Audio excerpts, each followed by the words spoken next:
like this. Go. My nigga telling me to praise to Allah. With some cold-blooded killers standing right in front of y'all. Everybody got a pistol, neither one got a heart. Selling drugs, every fight, it was hard in the north. But I say, all well, all praise to my God. Left a stain in the street when we spin out the car. Red bandana tie around the road. Hope my girl could forgive me living life like a star.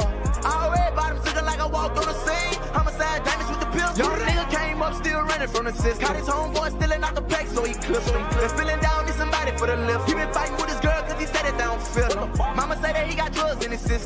New image old me, so they miss him. How the fuck I supposed to act with my father in the prison? Tell another nigga listen back then, I ain't listen. Real player with some young niggas round me, crib. With some old heads out of jail, leave a nigga miss. Lot of money, but they still don't understand how I'm living. From the streets to the can, either way I'm living. Put my rip a nigga up 1 second in a minute. Tell a nigga hit me up if he really got 10. My nigga telling me to praise to Allah. With some cold-blooded killers standing right in front of y'all. Everybody got a pistol, neither one got a heart. Selling drugs, every fight, it was hard in the north. But I say, all well, all praise to my God. Left a stain in the street when we spin out the car.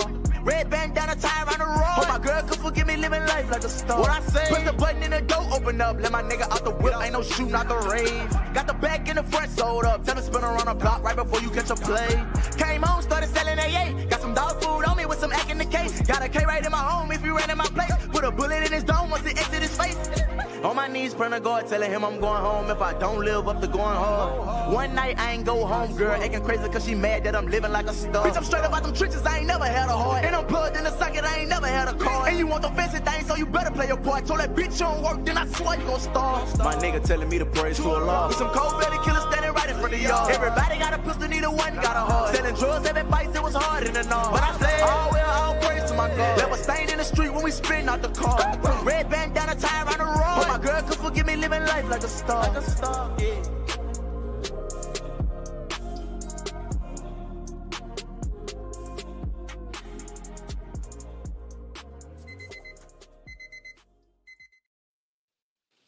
Good morning. Oh, I'm body. There we go. Are we better? You're good? No echo there. No echo there. Correct. Mm-hmm. Good morning, everybody. That NBA YoungBoy song is called Akbar, by the way, for everyone in chat that was wondering. Immediately, Josh, once we started, a million comments about being late. So I just want to get it out there. We were late. You know, that's on me. We were late. That's on me. There's not much to go through today. It's more stuff for tomorrow. Yeah. I mean, well, we got 4 college football games today. No, I know, but I'm just saying, like, it's not like we're going through like college football and the NFL as normal, like on Fridays. We got some. No, this is factual. Yeah. We got some time. I want to do something that we haven't done before. I'm gonna give it like 2 minutes just to let everyone get in here. So hopefully everyone's having a good day. Hopefully everyone's got some exciting New Year's plans. Josh, do you have any big plans for tonight? Nothing crazy. I'm just going to dinner. My family's out here. Some of my cousins and my aunts. We're gonna go to dinner and then probably come back out here and watch some fireworks. They do.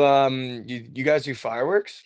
No, our house is like super far out not super far out from the strip, but like it's like up from the strip, like elevated, so you can kind of see like all of Las Vegas and like see all the fireworks everywhere. It's so sick. Wow. Yeah. Is fireworks on New Year's a thing? Yeah. I don't know if I've ever been around fireworks on New Year's. Really? I mean, it's not like, I don't think it's like people setting off fireworks. It's not like at their houses. It's more just like the city does it. Dude, that might be a Vegas thing. I've never heard of that before. Yeah. Wow. All right. Should we get started? Should we get it ripping? Should we get it rolling? Yeah, let's do it. Let's do it. Good morning, everybody. Welcome into the morning after. It's the morning show that makes yesterday's bad beats and bad bats feel a little bit lighter, because now we had a night to sleep on it and a morning to talk about it.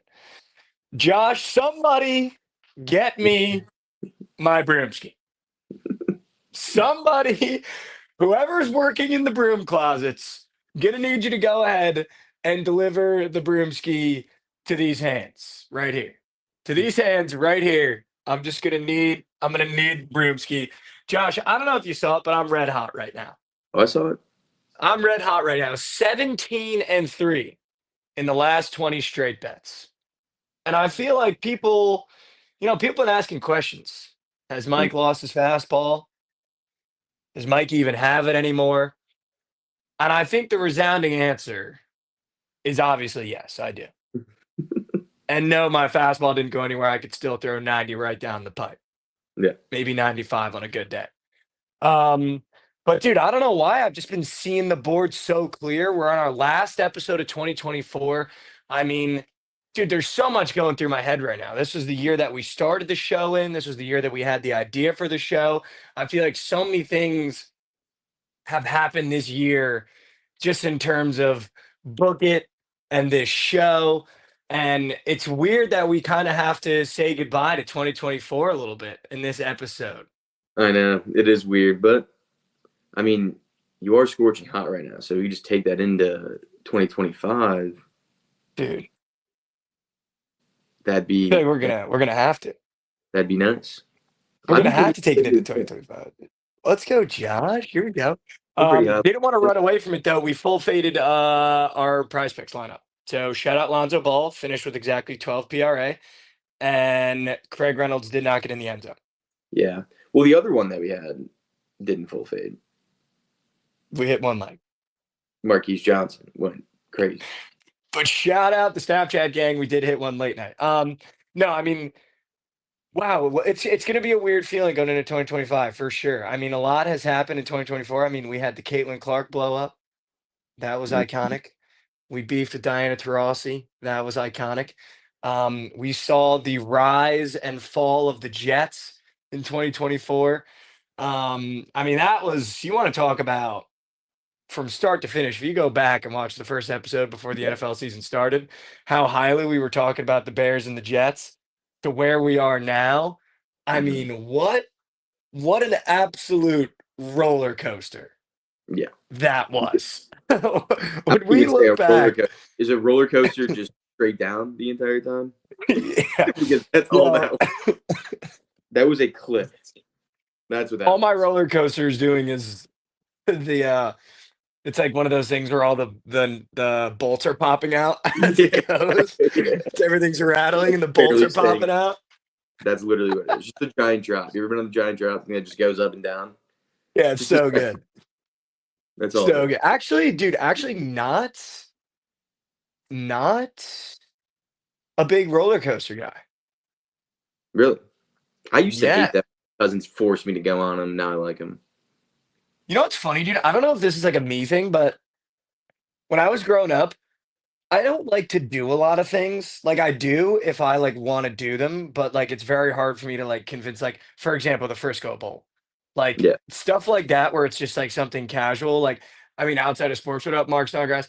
Outside of sports, I'm not a big like, let's go do things if I like don't really necessarily want to do them. And I found that like this last year, I mean, as we're getting to the end of 2024, I started like at the beginning of this last year, I kind of started being like, okay, if I don't want to do things, I'm just gonna start saying no. Cause sometimes I would like just do them and then be in like not a bad mood, but just like I don't want to do this. I don't know if like bratty mood, but like, I would just be there and like not really having a great time, but just like do it to do it.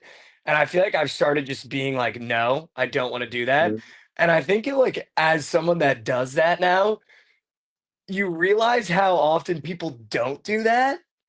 And like for example, my buddies in Dallas on the weekends are always like, yeah, maybe we'll go to like the arcade bar tonight. And don't make no mistake, there is literally nothing I want to do less as a grown man than go to an arcade bar. Like there is nothing I want to do less. Like you could say anything else. There's nothing I want to do less than go to an arcade bar on a Friday or Saturday when I finally have like a free night. But it's like stuff like that where I've just started being like, no, I'm not doing that. Or like, no, I don't want to do that. Or like a lot of my buddies like want to golf. I'm sure like you love golfing. But if I'm not like in the mood to golf, it's very hard for me to be like, yeah, let's just go golfing. But I've started to just like say no. And like one of the things that I would say no to is definitely an amusement park. Like that just, I don't know if I'm weird, but certain things in my head just don't sound fun anymore. I mean, going to an amusement park, not fun. If you don't like rides, like there's no reason to want to go there. You know what I mean? Like you're just gonna walk around all day and do nothing. I get that. Yeah, like And that like the people you gotta wait in lines. Like Yeah. I'm good on that. Like Yeah. I don't want to do that. But I'm starting to find it. And I don't know if this is a bad thing. And it's been a mental battle lately. Like I don't find a lot of things fun anymore. And I Like feel like I feel like that's normal when you get older. there's Like not, but I'm not old. I'm also starting to have this realization. Like I feel like as you get older, you think you're older than you are. And like as someone that's in like their mid 20s or like I guess this year going into my late 20s once my birthday in February. But like as someone in your mid like we're really not that old. no, Like, not at all.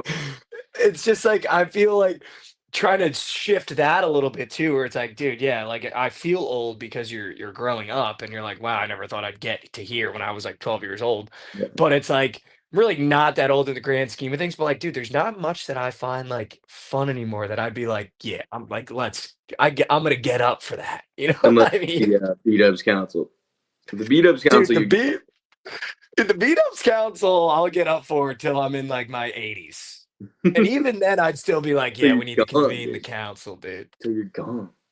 There's just something about the beat ups council, dude, that I'm always gonna get up for. Yeah. Like I'm always gonna get up for the beat ups You have council, some man. fire in your tummy for that B-Dubs Council. There's something about it that gets you going. It's like Saquon chasing that record, dude. I'm getting up for that. Like I'm getting up for that. I'm stretching for that. There's just something about the beat ups council. But I'll tell you what, though, dude, something that like does excite me just going to the bar and having a couple beers. I don't know if that's a I mean, it's definitely not a problem because I really don't drink as much as like you would think. But like, yeah, going to a bar, dancing a little bit, like that's like what I get up for. Yeah. But I can't get up for like just like normal, like, oh, let's go to the arcade or let's like Yeah. I don't know. You gotta have a Is that night. weird? No, that's not weird. I mean, I don't do that shit either. You know what I do? I don't participate in those activities either.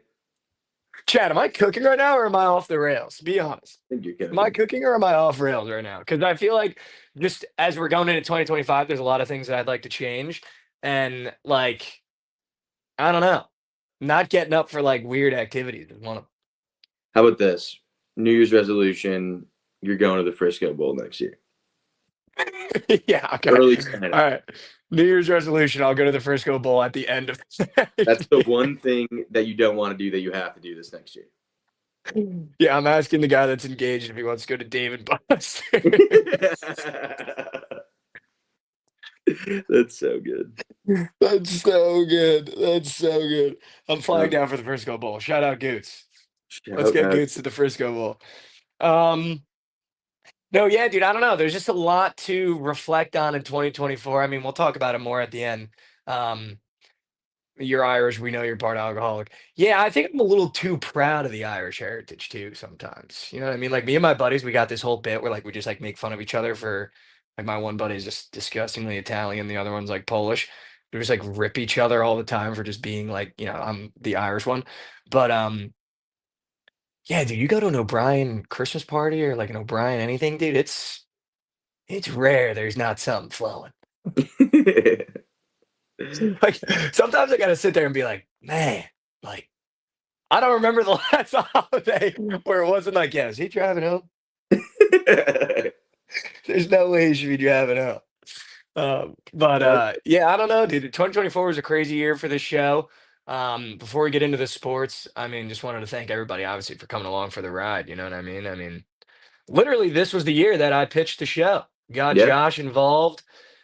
Dude, I went back last night because I was feeling a little bit, what's it called when you're feeling not sentimental, but it was Nostalgic. nostalgic. Yeah. Yeah. I went back and watched our first couple episodes. Dude, the studio was bare bones. There I wasn't know. a jersey. There wasn't a like. I think I had my cowboy hat because that was the first weekend that my buddies were visiting Mhm. ever when they came to Yeah. Dallas. And I forgot that was the weekend. Dude, the studio is bare bones. It's just the mic. There's like a Zach Wilson card on the mic. I forgot we did that. And dude, the first show was horrible. Like I was listening to it, I was like, dude, this is bad product. And then I That's listened to a couple, and I was like, we're starting to figure out a flow a little bit. But yeah, 2024 was a crazy year, dude. crazy. Man, crazy Crazy. year. Some crazy shit in We sports happened. I was gonna say we also have the Oh no, they're not in there anymore. I was gonna find one like the OG pilots that we had. Remember those like 2 that we filmed? Not Dude, the yeah. OG We gotta pilots, find bro. those. We should release those. We should. Yeah, we just Those did were the good. shows to nobody. Yeah, exactly. Yeah, shut the fuck up and nuke the fever, dude. That's gotta come back. Like we had some good shit, dude. We had some good shit. But yeah, we had the closing time outro, dude. We've just been this show's grown so much in the year that we started it. And I mean, dude, I got to go to a Super Bowl this year. That was nuts. Like, I mean, Steve you want to talk McDuffie about playing some first. crazy shit, dude. Yeah. Yeah, dude, We were McDuffie took my we were soul. on the billboard or the boards at Times Square. That happened. Yeah, Closed, rang the holy bell at shit. NASDAQ. That Yeah, happened we this year. rang the bell at the NASDAQ, dude, for the PLL. Dude, we've done some. I started thinking about it last night, dude. We've done some crazy shit for how young we are 100%. and how unimportant we are. I was thinking about this too. I was thinking this too. I was like, dude, when I created Mikey Overs like 2.5 years ago, if you told me, and it's funny how like perspective shifts once you start doing stuff and it becomes like sometimes not enough or sometimes you feel like you should be doing more and it's like it's very rare that you're able to kind of be where you're at and have the perspective you had 2.5 years ago.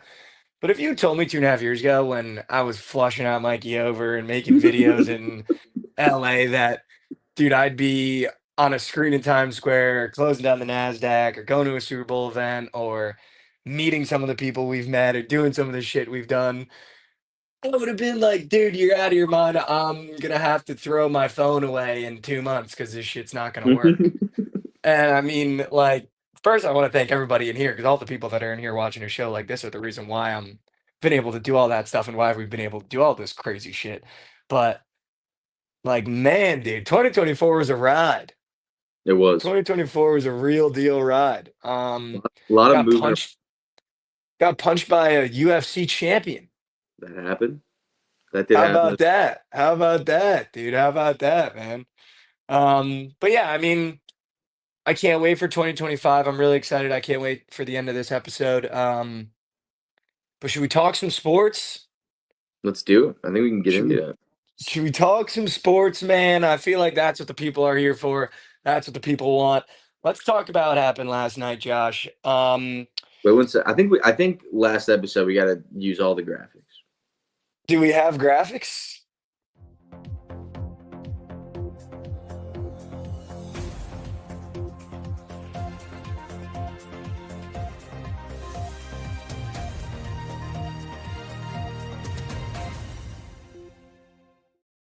Wow, we're so back, dude.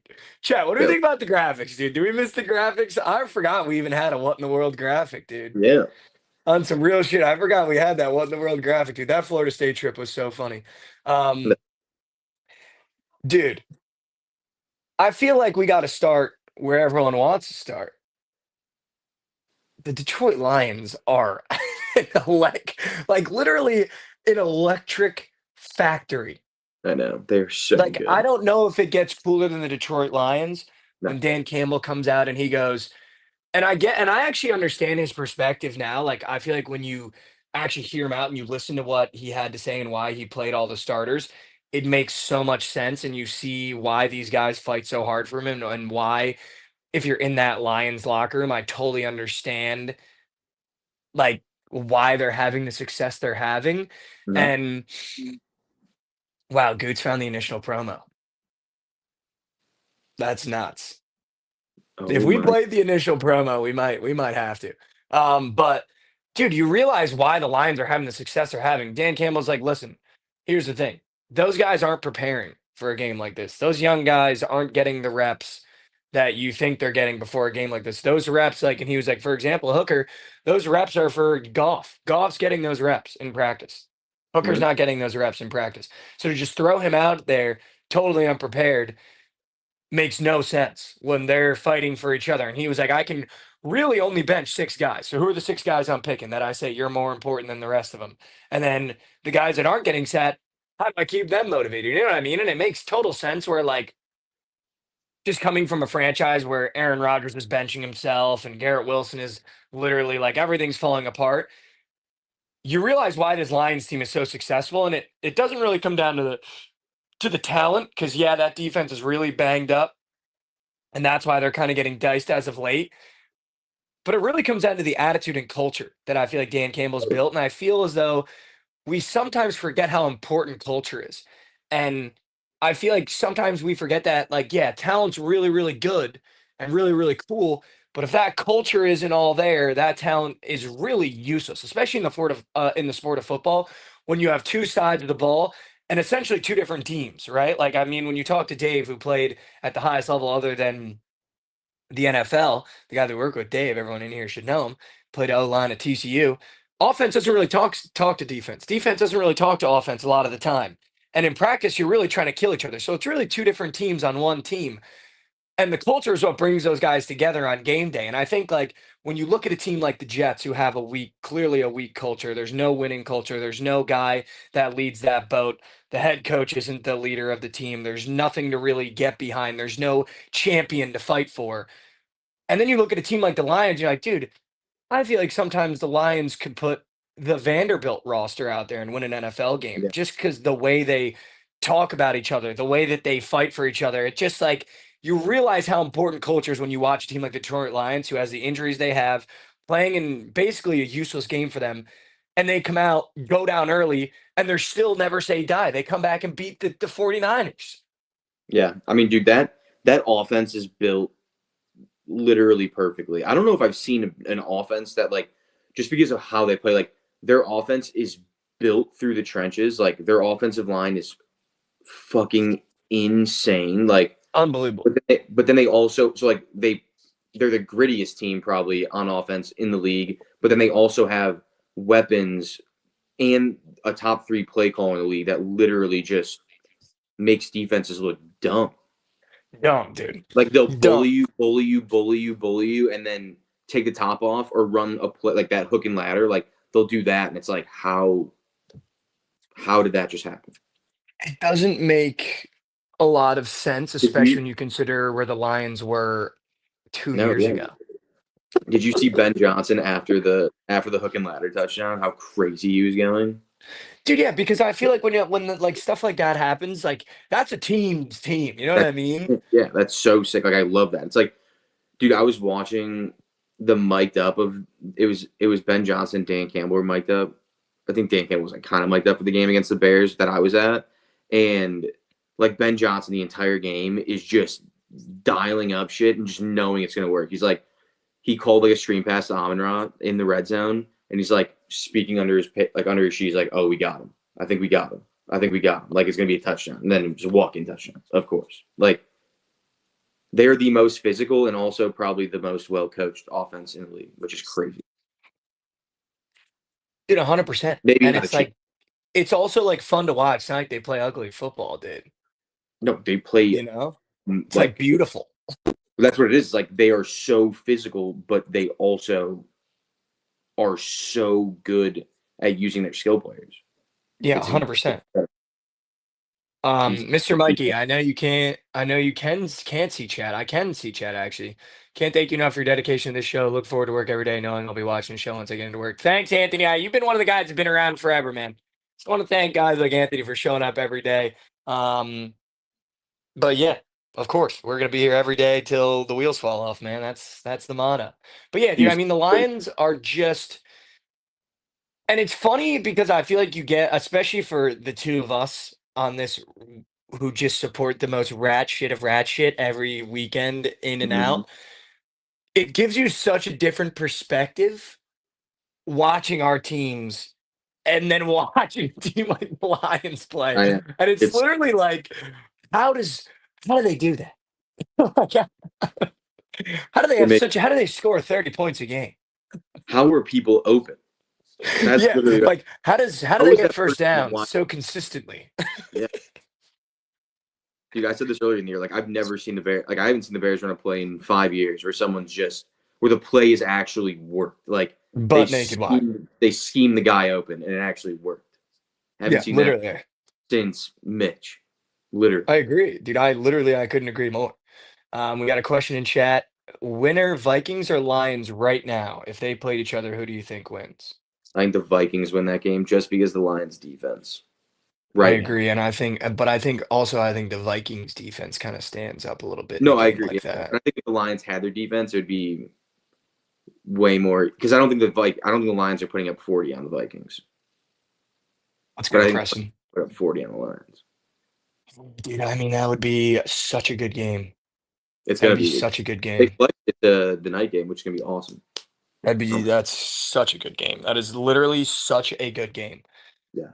But yeah, I mean, dude, football is going to be so interesting when we get to this playoffs, especially on it feels like that NFC side, dude. Like that NFC side, I feel like is starting to get real deal exciting.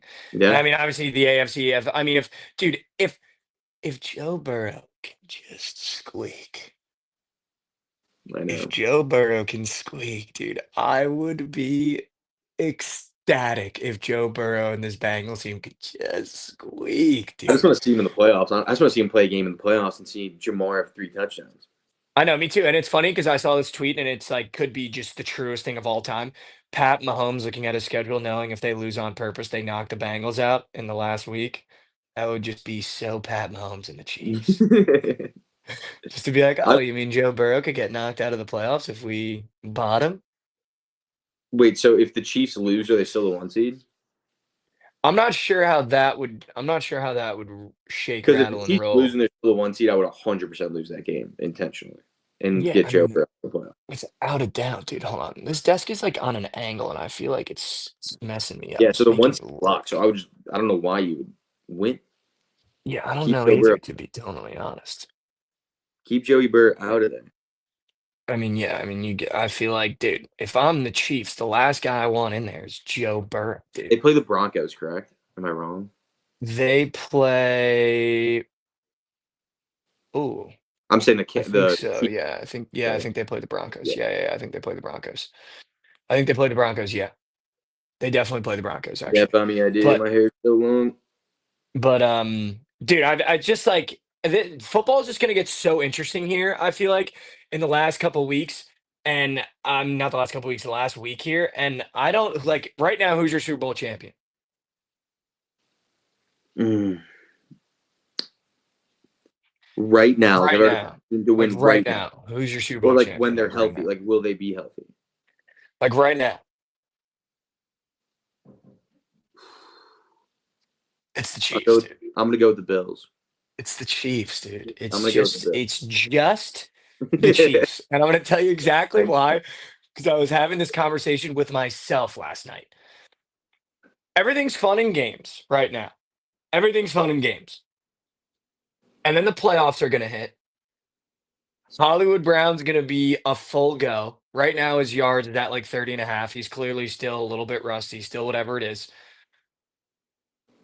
When the Chiefs get going in this playoffs, and it's Travis Kelce, a fully healthy Hollywood Brown, DeAndre Hopkins, Isaiah Pacheco, and Kareem Hunt in big games, I think it's going to get out of hand this year with the Chiefs, dude, in the playoffs. And it Good. feels like, too, by the way, and I don't know if it feels like this for you. I don't even think the Chiefs have opened up 50% of their playbook, it feels like. Like, it feels like they're playing some of the worst football we've ever seen the Chiefs play. And they still have, what, 1 or 2 losses right now? 3 losses? I think 1, right? 1 loss. And it feels like we haven't seen 50% of their playbook. I haven't seen that crazy Chiefs play yet this year on Twitter that gets played a million times where it's bing, bang, bong, and then it's a fucking 60-yard touchdown. Like, it feels like you haven't even seen the Chiefs open it up yet. And I feel like we're going to get to the playoffs. The Chiefs haven't even opened it up yet. And now Hollywood Brown's going to be fully healthy. Isaiah Pacheco is going to be fully healthy. DeAndre Hopkins is going to be playing in the playoffs for the first time in his career. It feels like in 9 years. And it's going to be, once again, over. It's going to be over again. Yeah, maybe. I hope not. But yeah, you just convinced me again they're going to win. They probably are. And obviously, dude, like for every football fan, the hope is that that's not going to happen. Because if that happens, we're in gratitude because, you don't again, the want- Chiefs have done it. But it's like you start looking at it, Josh, and it's like, yeah, Ben Johnson's really cool. Dan Campbell's really cool. The way that Dan Campbell coaches, if those two teams play each other, I think Andy Reid would have a field day, dude. You think? I really do, dude. I really do. 'Cause I think Dan Campbell likes to take risks sometimes, and I think he takes some unnecessary risks sometimes. And as much as I appreciate it, because it's kind of going out on his shield, you can't really do that against Andy Reid. It feels. Yeah. You know what I mean? Like those 4th and 3s, 4th and 5s that he goes for on like his own 40, those are touchdowns in the Super Bowl against Chiefs, if you don't get it. Yeah. Like, you know what I mean? That But is I don't fair. know. It's gonna be very interesting. Because I was looking at the odds last night of like futures because I was like, all right, I'm gonna have to put a little grander on the first round again and put a little grand on somebody to win. Um, and I'm finding it so hard not just take the Chiefs. I'm finding it so hard to not just take the Chiefs. Who are they gonna play? Well, they don't I'm play for the not. they don't play till the second round. Yeah, I'm not sure who they're gonna play. So you have to find a different team. Yeah, who should I don't know. We're gonna see. I don't know. It's very interesting. But outside of that, Josh, the Knicks end 2024 the victory. Can I get a hell yeah? So do the Bulls. Can I get a hell Shout yeah? out the Bulls. Shout out the Bulls. The Knicks went into Washington back-to-back games, beat the shit out of them. But here's what I took from the game, Josh. And if there's any Knicks fans in here, if there's any NBA fans in here, I just want to put you on notice now. Because if there's one thing that games like that show you, when Jalen Brunson got 11 points in the first quarter, and then they schemed to shut down Jalen Brunson, and Josh Hart can go and get you 23 points, while Cat gets you 32, and Mikal Bridges gets you 16. But the game before, Jalen Brunson can get you 50. And the game before that, Mikal Bridges can get you 41. This is the deepest starting five in the NBA in terms of scoring. And it feels like you can lean on any of them. The fact that Josh Hart can go get 23 in a game like that against the Wizards, and I mean, the Wizards, by all accounts, are one of the worst teams in the NBA. But either way, the fact that you're getting Josh Hart, who can go and it relatively an easy 23, by the way, if you watch too, I mean, he was clipping. The fact that Josh Hart can go get you 23 when the scheme is to shut down Jalen Brunson, and the game before Jalen Brunson has 50, the game before that, Mikal Bridges has 41, and in a game where Josh Hart has 23, Karl Anthony Towns also has 32. Dude, we're going to the conference finals, and it's either us or the Celtics. That's what the East is right now. Like, I'm not scared of any other team. I'm not scared of any other squad. I'm not scared of any other starting five. It's going to be us versus Celtics in the conference finals, and it's going to roll the dice. Let's see what happens. Because Not I'm really scared. not that scared of the Celtics. Not scared of the Cavs. Not scared of the Cavs, dude. Dude, I Not just feel scared of like the Donovan Cavs Mitchell in at the all. playoffs. Donovan Mitchell in the playoffs is a fucking demon. An absolute. I'm not scared of Donovan Mitchell at all. You know who else is a demon in the playoffs? Jalen Brunson. People forget last year he was averaging 30 in the playoffs. Yeah, I remember when 30. Donovan Mitchell and Jamal Murray averaged like 45 for the series against each other. That was in the bubble. Yeah, and then he did it Doesn't count. again. They both Bubble did it. doesn't count. Bubble counts. Are you a bubble counts guy? TJ Warren was going crazy in the bubble. Yeah, are you a bubble counts guy? Dude, I think the bubble was the most pure form of just basketball there's been.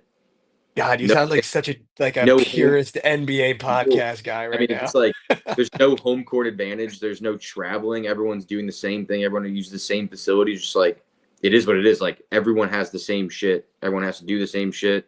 Who's betting? Yeah, I mean, Right? hey man, I'm not going to disagree with you. I'm not going to argue with it, but Can't see Bill Cash knows. the bubble does not count because TJ Warren's in the G League and he was averaging like 25 against the Dude, he Heat. averages like 40 in the G League. He's a bucket. You still can't make it up, dude. I thought he was going to be the centerpiece of the Pacers, brother. I thought the Pacers were about to build around TJ Warren. I was like, this guy is an absolute bucket. Like, this No, is dude, disgusting. That was actually insane. And it wasn't just like one game. It was an entire series where It he was the whole just series, would bro. not miss. Yeah. That was so funny. It was him and Jimmy Butler just going at it, dude, Yeah. for fucking 6 games. That was amazing. But yeah, I mean, the Knicks game squeaked over. That was so clutch. Unbelievably clutch. Doesn't get more clutch than that Knicks game squeaking over. And then Josh, I mean, we talked about it a little bit. There's certain lines in college basketball where like I'm just starting to realize this year when they're weird. And I'm not going to say sharp because I don't necessarily think sharp is a good word for some of the lines that we've been taking this year. But when a weird line feels weird, and like Kansas State plus 3.5 felt very, very, very weird against a Cincinnati team that, by all accounts, should beat the dog out of them. That Kansas State game started and went exactly how I thought it was going to go, just based off that line. Doug Yeah. McDaniel comes out, has 9 points in the first 5 minutes. Like that's exact. And I think that's why I trusted Kansas State earlier on in the year and then got off them Mhm. was because the formula is easy. Doug McDaniel's your centerpiece. And I think they came to the year being Coleman Hawkins is like the guy. You know, we paid him $2 million. Coleman Hawkins is the guy. Maybe Ngisse is the guy. Doug McDaniel was the guy at Michigan. If he didn't have that whole thing and could only play home games, I think we're seeing a very different Doug McDaniel last year. And he's the guy. So you got everything should go through Doug McDaniel. And it felt like last night was the first night that Kansas State was like, all right, everything's going through Doug. He's Mhm. taking the shot. If he misses the shot, go get the rebound. He's taking the first three. If he misses the three, go get the rebound if you want to take a shot. And that's how Kansas State should play. And that's how Michigan played. And that's how Kansas State should play. And I think if Kansas State plays through Doug McDaniel, they're going to win more ball games than they lose. Yeah. They look It's good. just like, just Their felt defense- like the way it should go. Yeah, their defense stood up too. I mean, Cincinnati was going through 3-4 minute scoring droughts a couple times throughout the game. I mean, the 3.5 ended up being Ched Bingus. Chad Bingles. Covered by Is what it 6.5. ended up being. Iowa State covered by the hook, thank God. Yeah, that was insane. I was watching that. If you got it at 10.5, I'm sorry. Yeah, If you apologies. got it at 10.5, I'm sorry. But 9.5 was Ched. That Iowa State was team is Ched. obviously for real. Is obviously for real. We've talked about them, I think, since the beginning of the college basketball season. This Iowa State team is so for real, it's disgusting. Yeah. It's disgusting. They're going to be Okay. so good come tournament time. It just feels like every guy on that starting five can get 15 points. So it's close your eyes, and whoever starts hot is going to stay hot the rest of the game. The over in Arizona was clutch as hell. It's clutch as ma. And then obviously the Lions minus 3.5 and the over was Ched, dude. Yeah. Was Ched. The over And was, I don't know when, Josh, as a gambling community, we're gonna realize there's 4 quarters in a football game. Yeah. There's 4 quarters in a football game, guys. There's 4 quarters.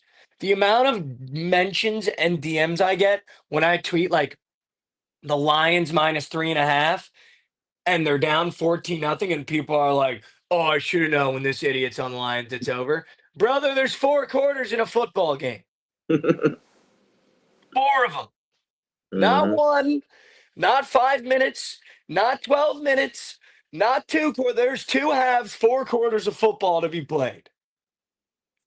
And first halves don't matter, Josh. They never will. No, They never will matter. Never They're have, never never going to will. matter.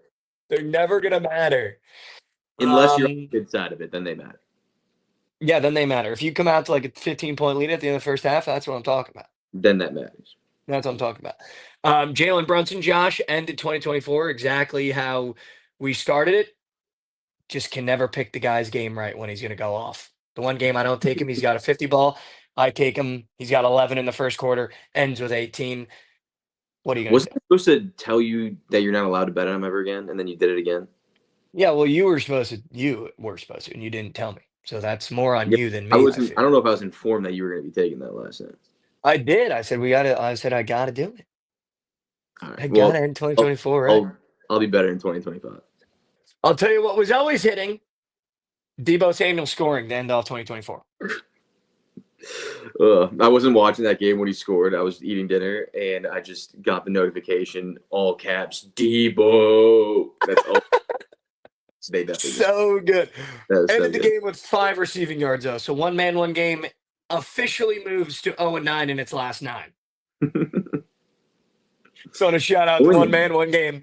It's becoming the worst bet in football, dude. Impressively, it's becoming the worst bet in all of football. I mean, Which it is impressive. I mean, just keep is it more like, be honest, Josh, is it more impressive that I've gone 0-9, or would it be more impressive that I went 9-0? I think they're equally.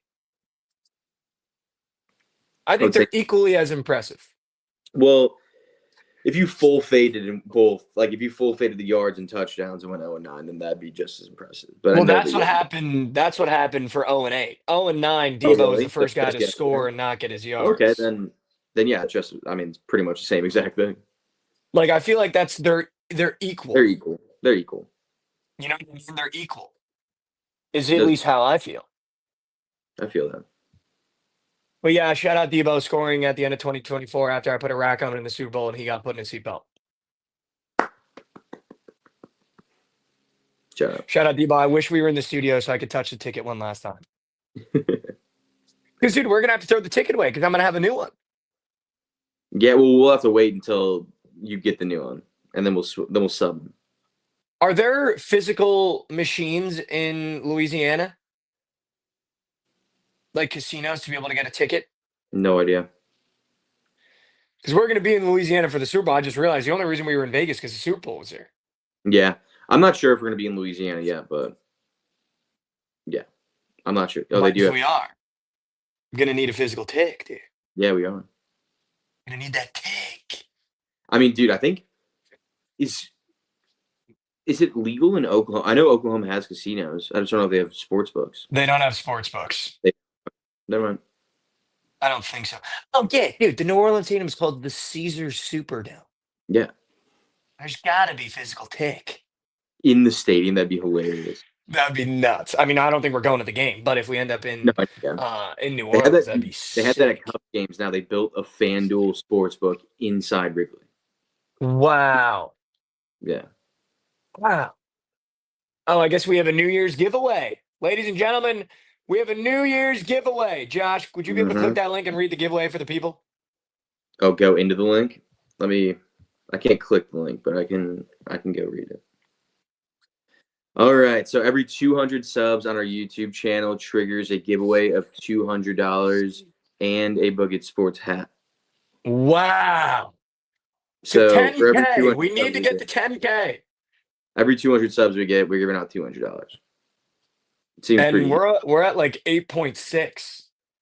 Yeah, we're right there.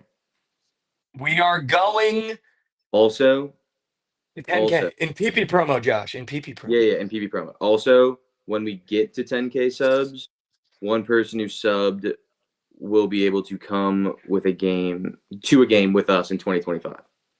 Wow. Yeah. Guys, send it to your friends. Send the link to your friends. Sub to the YouTube. We're trying to get to 10K before 2025. That'd be the perfect way for us to ring in the new year. We'd really, really, really appreciate it. Every 200 subs, we're giving out $200 in PP promo. Please, please, please, please, please go sub. Send it to your friends. Make another YouTube account. I don't care what you got to do. Please get us to 10K, and then we're taking one of you to a game in 2025. Does it get better than that? I don't think so. I wonder what games. I don't think so. Fun. Yeah, that could be a We good don't one. go Maybe to they good get to games. pick. Maybe they get to pick. Yeah. It'll be a good game, whatever it is. Maybe we get him to pick, dude. Yeah. You can either go with me and Josh to a game, Trent to a game, Chelly to a game, Lauren and Nick to a game. Maybe we just let them pick. They get to put Well, I think- together the cast. It'd probably just be everyone. It's a game with just Goots. So you get to go to an Orioles game with Goots and sit in the bleeds and bust. That's what you get to do. Mm-hmm. Dude, that sounds like it. Josh, it sounds like a nightmare. And straight to the Pop-Tart Bowl. Dude, I'd go to the fucking Pop-Tart Bowl. Oh, actually, Come the on. tickets are for the Frisco Bowl next year with Mikey. Whoever wins. Yeah, gets you get to go to the Frisco Bowl with me. You get to go to the Frisco Bowl with me. We'll pregame. We'll hit the Frisco Bowl. It'll be a great time. Who says no? Early predictions for the matchup is UTSA versus North Texas. Wow, Christopher Lord said Marquise Bang plus 130. Thanks and love you, Joshy. Shout out Christopher Lord. Never a doubt. Shout out. Never a doubt. You can score a touchdown all right. like 20. Josh, should we run the graphic and talk some games and some bets? Because I don't know if you saw my tweet, but I woke up extra early this morning Mm-hmm. and I was in the lab for a good like 2.5 hours. Oh, I saw. So I'm feeling dialed in. I'm feeling riled up. I'm dialed too. I need to go to the bathroom so bad right now. Can I run this graphic and then you can start off the games? Yeah, make me full screen. We'll get dirty. Got you. But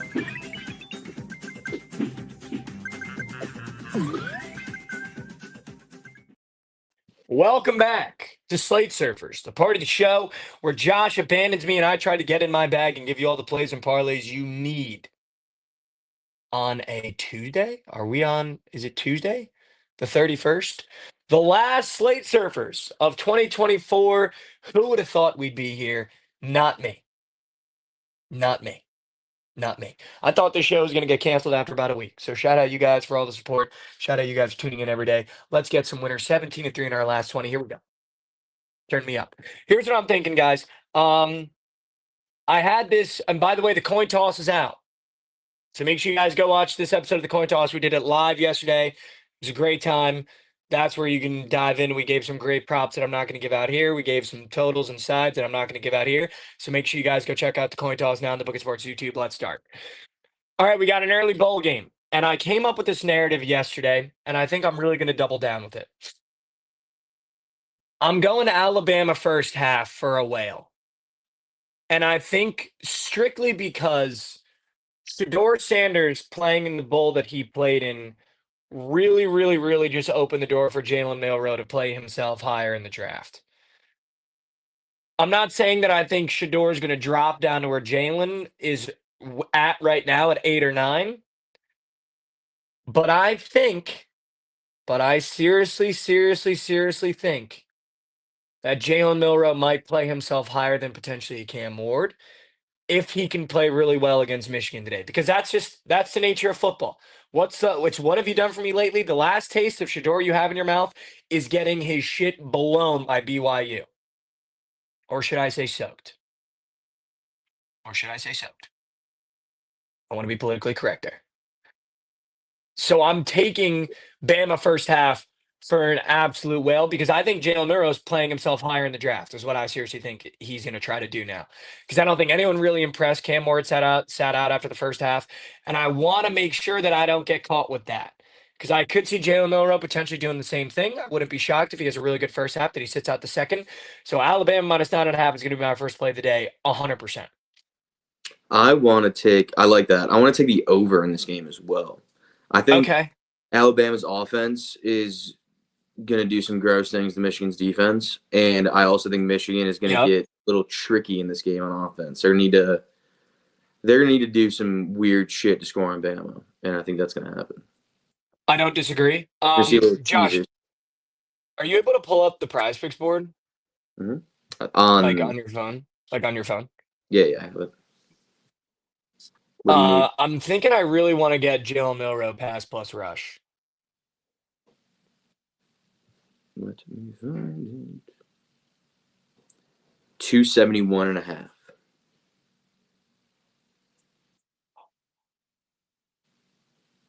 Do they have like a college football first half? They do. They only have pass and rush yards. They don't have him up for any first half. So you know he's gonna bust. The only games they have first half are the playoff games. Damn it. Hold on, I'm gonna check. Can you go full screen for you real quick? I gotta figure out what my login is so I can place this Bama first half. Mm-hmm. All right, Chet. No, we don't. Dude, I was looking at the over. You can still hear me, right? Yep. I was looking at the over in this game and opened at 42.5. It's at 45.5 now. I feel like that is very telling for a Michigan game now. I feel like it's very rare that you see a Michigan total go up like that. I agree. Also, Sella God, shout out Mizzou. Shout out the boys. Oh, dude, we didn't even talk about that game, Josh. Right now. All right, I should be back. I want to get you in here. Dude, we didn't even talk about that game. Shout out Mizzou. What an unbelievable cover, dude. I know. Dude, they played come good. on. Their offense played unbelievable. Our defense looked bad. Yeah, but, well, whatever. It's a bowl game. Who cares? As long as you won. That was sick. Huge. Brady's last snap as a Missouri Tiger in victory formation. We love that. I mean, dude. We love that. I feel like you couldn't draw that up better for him. You know what I mean? Dude, He's a goat. I fucking love that dude. He was like 25-5 all time as a Missouri Tiger, and like wanted to be the quarterback since he was like 10 or 11 years old. Like, just so No, it sick. doesn't get better than that, dude. It literally doesn't get better than that. All right. I'm taking Bama first half. I don't know about the full game, to be totally honest with you. And if I lose my ass in that first half, I'm just gonna chalk that game because I don't want to be playing the like Catch up game. the catch up game, but also in these bowl games, especially with a guy like Milrow, like I don't know if they go down a lot if he's gonna just check himself out, or if they go up a lot if he's gonna check himself out, much like Cam Ward, or if he just wants one more good half of tape. You never know. So I'd Mm. rather trust these first halves for a game like Alabama, Michigan, with a kid that's probably trying to play himself a little higher in the draft process. Now that I think a couple guys came out and were unimpressive. So I think I'm going to stick to that first half. I mean, I'm sure Bama's deep in the quarterback department. I haven't looked at who their backup is, but I also wouldn't be shocked just the type of guy that Joe Moreau is if he does play the whole game. I think he will play the whole game. Yeah. He does strike me as a Milrow not declaring. Sure. I didn't hear he declare. I don't think he has yet now. Wow. What if he doesn't I think declare? I think it's just Shador, Cam, and Beck have. I don't even like Quinn hasn't either. Well, Quinn's going to be in the portal, dude. Not going to the fucking draft, dude. If your NFL team drafts Quinn Ewers, they've given up on football. So, like that kid should go undrafted. could you imagine Quinn Ewers becomes a Jet? I would be done. I would literally be done with the franchise. Like I'd be done with the franchise. All right, so we like the over. We like Bama first half. That's definitely going to be a play today for myself. That might have to be a teammate exclusive. I don't have access to my Twitter bot right now, so I can't. Not my Twitter bot, my Twitter machine. So I can't tweet that out right now. Moving to the next game, Josh. I'm taking Washington. I looked into this game, and Damon Williams is going to be starting for Washington. Dude, this kid is an electric factor. He played against Oregon this year and looked phenomenal. I think he threw for like 200 yards. I think this is potentially going to be his coming out game. He's clearly the future for this Washington team. If you're a Washington Huskies fan, you're probably really excited for this kid. And I'm going to trust him to get it done. I mean, Louisville, Tyler Show's not playing for Louisville. I think their backup, I forget his name, is playing. But I love this kid. I think he's an electric factor. Using his feet, he can throw the ball really, really well. I love that it's a pick 'em. So it's basically just who do you think's going to come out and play a little bit harder? And I think the kid that wants the job is going to play a little bit harder because I believe Louisville's backup is a senior, whereas this kid's a sophomore. And especially with all the portal shit going on, I feel like a bowl game like this gives Demond an opportunity to go. We don't need to get a guy in the portal because we got a guy here already in Washington. So I'm going to be all over Washington money line. I don't really want to touch a side in this one. I don't know if that's a weird take or not. I know that Louisville's going to be without Show. I know they're going to be without Jacoby Lane, who's their main wide receiver. So I'm going to be all over Washington in this game. I kind of want to take and just sprinkle on a Damon Williams touchdown at plus 185. I think he might use his legs to get in one. But I think this is going to be a great game. I think this might be the best game of the day. Even though there's a college football playoff game today, I think this might be the best game of the day. I think it's going to be very back and forth. And I think Damon Williams is going to be the one that comes out on top. I like that. I like Washington too. I'm a fan of that play. Word. I kind of want to. He's going to be the guy that I am going to dial in on Prize Okay. I need something with him on it, whether it's his rush yards, pass yards. So look out for that one. Dude, I'm really confused by the South Carolina game. It was 10.5 yesterday. It's down to 8.5 now. I mean, you've been the resident Illinois guy, it seems, all year. So when it comes to this game, I'm sure you're already on the plus 8.5. I was gonna take South Carolina because when I built this game in my head, I kind of saw it as South Carolina going, this is the team that you left out, by the way, to the committee, and trying to prove something a little bit here by beating the crap out of Illinois. But that line movement is really weird to me. And I don't know what to do because I really, really wanted to take South Carolina. I think Jalen Sellers and this South Carolina team, genuinely, or Lenore Seller, sorry, I genuinely believed that they were going to come out and just put belt to ass to Illinois and kind of make a statement, like I said. But 2 points is a whole lot. Yeah. I mean, I would normally be on Illinois in this game. I don't think I'm going to be today. I think I'm going to be on the over in this game because I feel like Okay. South Carolina does their job in offense. I can see them putting up 30 on this Illinois defense. And, I'm a massive Luke Altmaier sleeper. And he just announced he's coming back for his last year next year. And I feel like they're buzzing in the locker room a little bit. I think that offense can be going. I know that's kind of scary to me. Just because I Yeah. wanted to take South Carolina, but maybe it is just Yeah. the over.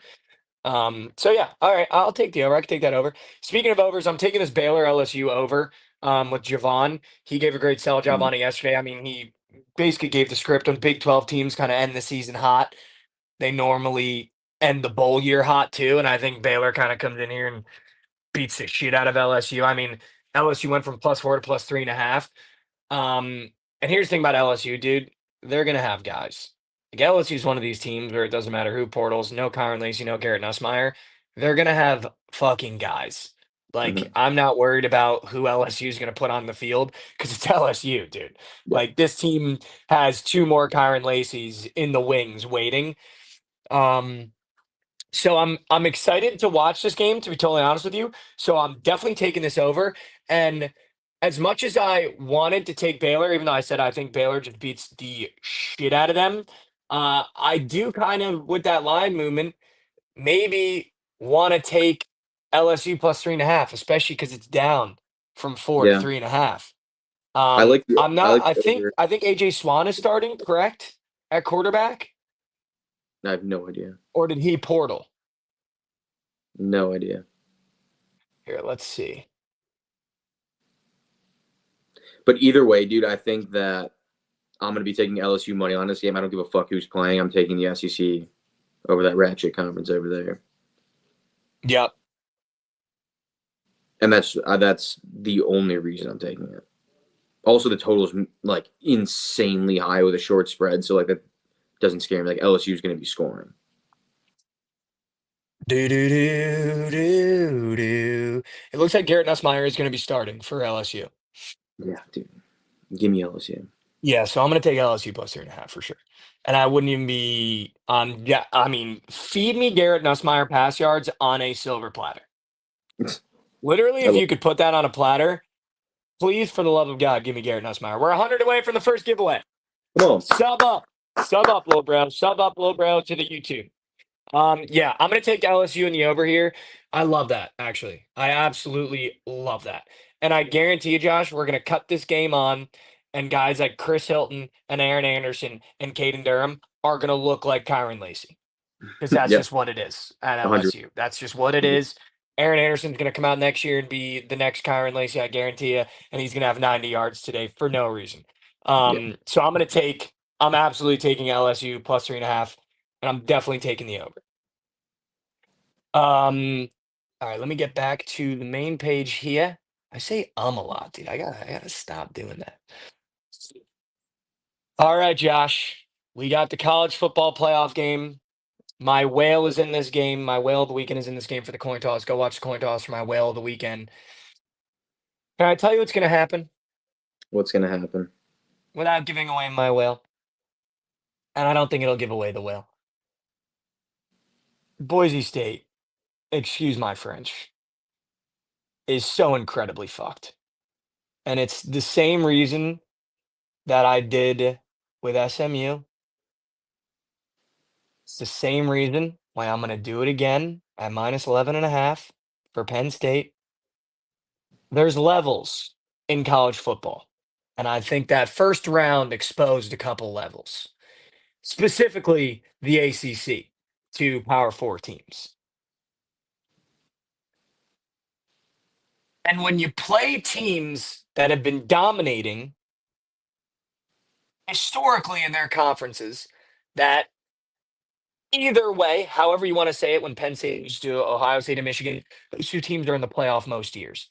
So even though we like to do this James Franklin doesn't win big games bit, he's playing 2 teams that are historically normally in the college football playoff, normally competing for championships. Could he be able to get over that hump at Penn State with the resources they have? Yes, but he hasn't. So I understand the argument. But when you put teams that aren't ready for a buzzsaw like Penn State, who, by the way, when they play anyone other than Ohio State and Michigan, they pretty much beat the dog shit out of them, unless Drew Aller decides to not show up. Or your Oregon. Or Oregon, but, they're brand new and they're undefeated. Mm-hmm. And Penn State covered. Is Oregon good? I think Oregon's phenomenal. Okay. Just keep going. I think that's the best offense in college football. Yeah, I agree. That when you run into a buzzsaw like Penn State, who, by the way, plays teams in the Big Ten that every single game go, you know what we're going to do? We're going to run the ball down your throat. You know what we're going to do? We're going to blitz you. You know what you're going to do? We're going to run the ball down your throat again. And you're playing who should have been the Heisman and Ashton Genty. If there was a team in this bracket that would be most prepared for that kind of game and that kind of game plan, it's Penn State. And I think this is going to get very ugly. Very, very, very ugly for Boise State. I'm taking Penn State minus 11.5. And I know we can use the early year tape against Oregon and say Ashton Genty ran rampant on Oregon and Oregon's undefeated. And therefore this Penn State defense is different. This Penn State defense is so different than that Oregon defense. And I understand that Big Ten championship was a little bit of a shootout, but that gives me more confidence in Drew Aller. Because if there's one thing Boise State does, and I'm going to take the words out of Javon's mouth, they bring the pressure. Their pass rush is legit. But the only thing that Drew Aller's really good at is the blitz. He's phenomenal against the blitz. He gets the ball out early. He dumps the ball down quick. And now that Harrison Wallace is back fully healthy, you saw the difference he makes just in terms of the coverage you have to run against that team against SMU. And now he's got his boy back in Harrison Wallace. They've got a two-headed snake that Boise State either way pack that box. You're not going to stop Katron Allen and Singleton for 4 quarters. You're not going to do it. Unfortunately, you're not going to do it. And I think what Penn State is going to do is stack the box and make this motherfucker throw the ball on Boise State.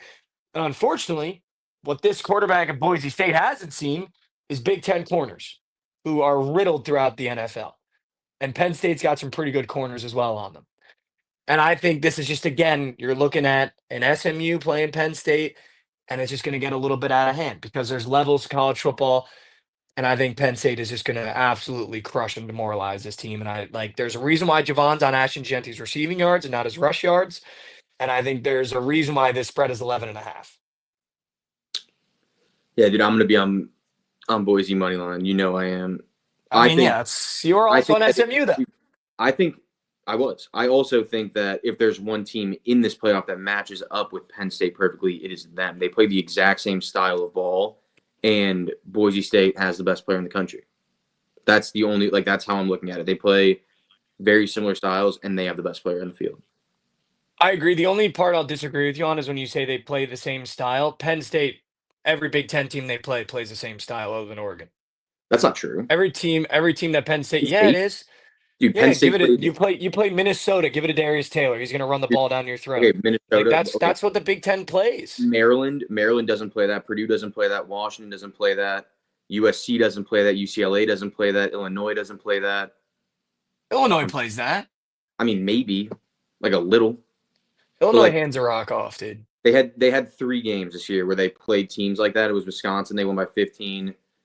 Ohio State, they lost, obviously. Minnesota, they won by 1. And then Illinois, they won by 14. And Boise State's played 1 ranked team this year, and they lost. Boise State doesn't have that, dude. Boise State just. I watched him against Nevada. I watched Ashton Genty this year because I think he's an electric factory. I think it's just this is just, again, we're going to be sitting here going, there's levels. And this is one of those levels where you're going to get a really good Big Ten team playing a group of 5 team. I think it's hard to say that there's levels when Boise State literally walked into Oregon and lost by 3. First 2 weeks of the season. Punked Penn State. First 2 weeks of the season when no one knew who Ashton Genty was. What does that have to do with anything? That has to do with everything. Now the game plan is stop Ashton Genty. When Oregon came into that game, they were like, who the fuck is Ashton Genty? They gave up 34 against him. If they weren't good, Understandably, but now we've got tape on him, and it's a Big Ten team and a Big Ten defense. I'm just saying, dude, it was the same thing with SMU. Brashard Smith can run it down your throat. Kevin Jennings is electric factory. This is the game where Penn State gets exposed because they're playing a really good offense, and SMU got their shit punched. I'm just telling you, tape doesn't help with tackling.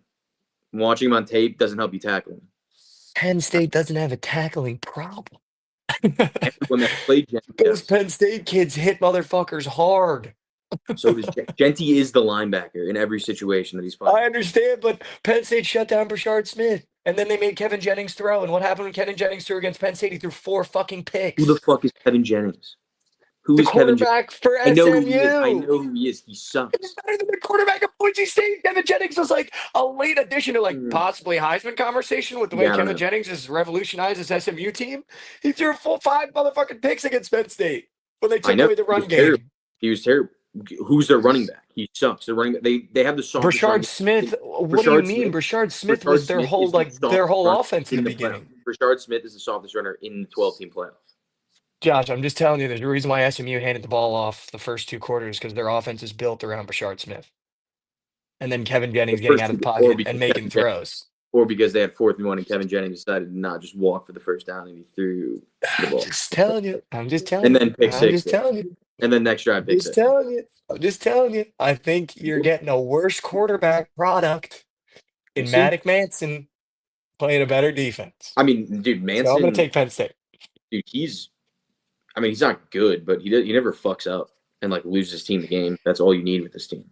Neither had Kevin Jennings before that. And then he threw 5 motherfucking picks. Kevin Jennings. I think it's going to be a good game, dude. I think it's going to be a good game. I'm excited. I think it's going to be a great game. I think it's going to be a great matchup. I think Penn State's going to put their fucking belts to the ass of Boise State. And I think it's just going to be, again, we're just going to be looking at here going, there's levels to college football. And unfortunately, Penn State is a higher level than I think we like to give them credit for. And I'm okay with that. I've died on this hill all year. This is nothing new. I was never going to take Boise. I'm going to die on this hill. I have a Penn State national championship ticket in my back pocket. So there was never a chance where I was not going to take Penn State. That is not the whale. My whale is in this game, but it is not that. I'll tell you what I do love: a Harrison Wallace touchdown at plus 210, just for some value. I also love Katron Allen to score at minus 155. And when I looked a little bit deeper as well, I don't hate a potential Penn State defense touchdown at plus 500. So those are the 3 that I like sprinkling on. I think those are going to be some freaky 3. Huh? Why do you like the defense? I feel like they don't like. Because I think Madsen's going to throw a pick 6. Okay. I think he's going to panic, and I think there's going to be pressure, and I think he's going to throw a pick 6. Just for a sprinkle, plus 500. You put a half unit on that, a quarter U on that, you're Bezos. Well, you're not Bezos, but we're getting close to Bezos. How do I get to exactly what I wanted to do? I don't think we're going to have a show tomorrow because I got a bunch of family stuff to do after the new year. So I did just really want to quickly run through the college football playoff games tomorrow. Mm-hmm. We talked about on the coin toss. The line keeps moving. I'm going to be on Arizona State plus 12 for the sole reason of I think Kenny Dillingham's a better coach than Sarkisian. I think that every time Sark has played a better coach, and I think he's only played one this year, and it was Kirby at Georgia, and he beat him 2 times. And I think Sarkisian is really, really, really, and I don't mean this rudely to Texas fans, is really easy to outcoach if you know what you're doing. And I think Kenny Dillingham, the way he has these kids riled up and the way that he's been able to put a chip on the shoulder of this team, even going into this game still. I mean, you got Scatabo being like, this is what we do. Levitt saying he's going to prove he's the better quarterback. And I don't think that's just them being cocky. I think that's a testament to what Kenny Dillingham is building in that locker room and the way that these kids are playing. Picked last to win the Big 12, picked last in the Big 12 by the coaches and by the press. And you come out, you win the Big 12, you win the Big 12 championship by absolutely dismantling Iowa State, who then went on to put up 38 in a bowl game. You held them to, I think it was like 18, or if not lower than that, in a Big 12 championship game. I think this Arizona State team is kind of built perfectly to beat Texas, and I don't really think Texas's defense is as good as we thought they were when you start looking at that schedule. And I know that for a fact, much like the game plan was against Georgia, and much like I'm sure the game plan was for Clemson, but they just couldn't execute it because they can't tackle because half their guys on defense look like me, which is a problem in college football. They're going to make Quinn Ewers throw the ball. And when Quinn Ewers throws the ball, Texas loses football games. And the only 2 games Texas football has lost is against Georgia, and that was because Quinn Ewers had to throw the ball. Quinn Ewers isn't a good quarterback. I've said it all year. I've said it to Josh a million times, said it to Lauren a million times. He's not a bad quarterback, or he's not a good quarterback. He's a bad quarterback, and I think there's a difference. And he's a very bad quarterback, and I think Arizona State is going to put him in a position to have to throw the ball. And Arizona State's linebackers and safeties are absurdly good in coverage. And I think that's just going to be how this game goes. So I'm going to put 12 points in my pocket. And by the way, it was 13 when we filmed Coin Toss yesterday. It was 12.5 by the end of the episode. And now it's 12 juiced to Arizona State. So I wouldn't be shocked if this gets down to 11.5, 11. So I'm going to take Arizona State with the points. I like that. You knew I'd like that. You would know. You knew. I mean, I think Arizona State is live in this game. I agree. If Scadaboo can do what he does, because I feel like it could get a little scary with Texas's D-line if they slow him down enough. Like it could get bad, but I just don't see it getting bad. I also think Levitt's a great runner. I think they need to use his legs. If they use his legs, they're chilling, I think. 100%. I agree. I couldn't agree more. Josh, I said on the coin toss, and I kind of want to reiterate it. I think the theory of it's hard to beat a college football team twice, or it's hard to beat a team twice, was put to bed this year by Georgia and Texas under one caveat. Under one caveat. I don't think it has to do with the talent on the field, and I think it was the same reason why I'm taking Arizona State. I think if you have the better coach, you can pretty handily beat a team twice in a year. And I don't even, and this might be a hot take, I don't know if this is going to upset some people. I don't think Ryan Day is even 2 tiers away from Dan Lanning in coaching and quality.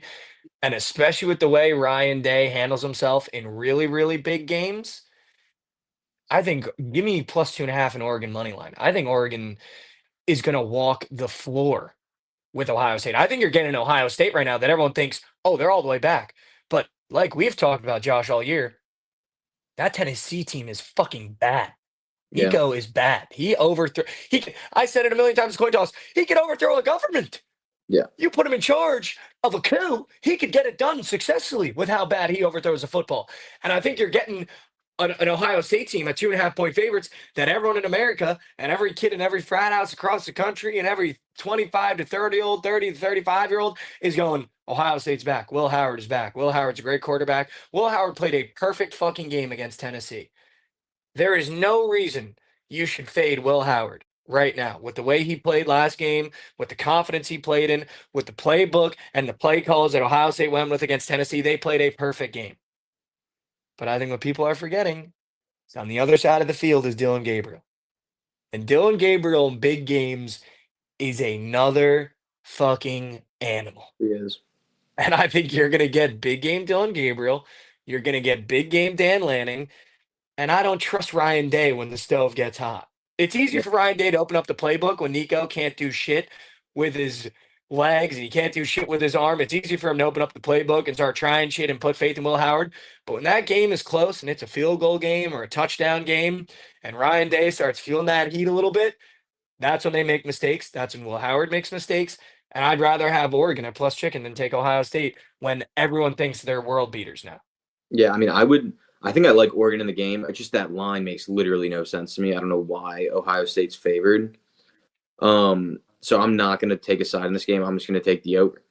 Again, I feel like we saw it in the Oregon. Love this over. We saw it in the Oregon-Penn State game. Like, Oregon's defense can give up points. Their offense can score with anybody. And I just feel like Ohio State's offense is going to be better equipped to score on Oregon than even Penn State was. I just Yeah, want to no, take the I love this over too. Yeah, give me the over 55 as well. And I think if it goes over, that plays into Oregon's hand even more. yeah. It does. I So agree. I love this over. That's why I like Love Oregon. this over. I just that line scares the shit out of me. Like I have no idea why they'd be favored in that game. I don't know. It makes sense. I think Ohio State just looked so dominant against Tennessee that I think you're getting.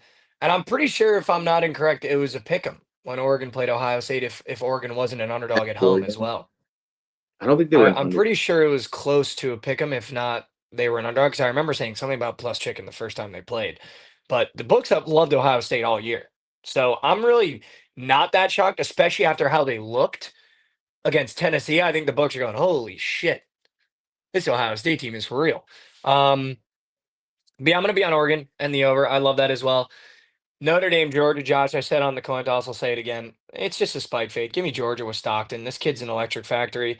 The fact that Kirby's saying the team plays harder for him, and you're getting a Notre Dame team that, by all accounts, I think should be a 3.5, 7 point favorite. By the way, Riley Leonard looked fucking horrible in that game against Indiana. Riley Leonard did nothing exceptional in that game. It was all Jeremiah Love. And the fact that a backup quarterback for Georgia is a favorite against a fully healthy, riled up Notre Dame team is hysterical. So give me Georgia, give me the SEC team, give me this kid Stockton to beat Notre Dame for no football reason. I just have to do it. I have to do it, or I'm a coward. Yeah, I'm gonna go with Notre Dame in this game. I hate Notre Dame too, but I just don't see a world where Stockton goes out there and does anything to this defense. This defense is good. No, They this are good. defense is really good. This They're defense is good. really good. But so I is I wouldn't Georgia's. even like. I don't think I would like Georgia even if they had Beck. I don't even know if I would like them if they had Beck. I'm not gonna lie. Um, I'm not gonna lie. yeah, I don't know. Yeah, I FaceTime Goose is like, "Where are you watching the game, dude?" He was like, "With my boys right now." They were in like some musty basement, and I was like, "I just wanted to say good luck." It was actually a nice FaceTime. I wished him luck. Dude, I wished him luck. I what a said, "Good good luck, guy you are. Goots." Yeah, What a I good guy. called him. I said, "Goots, I just wanted to wish you good luck." And I guess Goots took that personally. Also, Alabama turnover on downs, first drive. Michigan got ball at Bama's 45, and Milrow ate like a 20-yard sack. Yeah, yeah.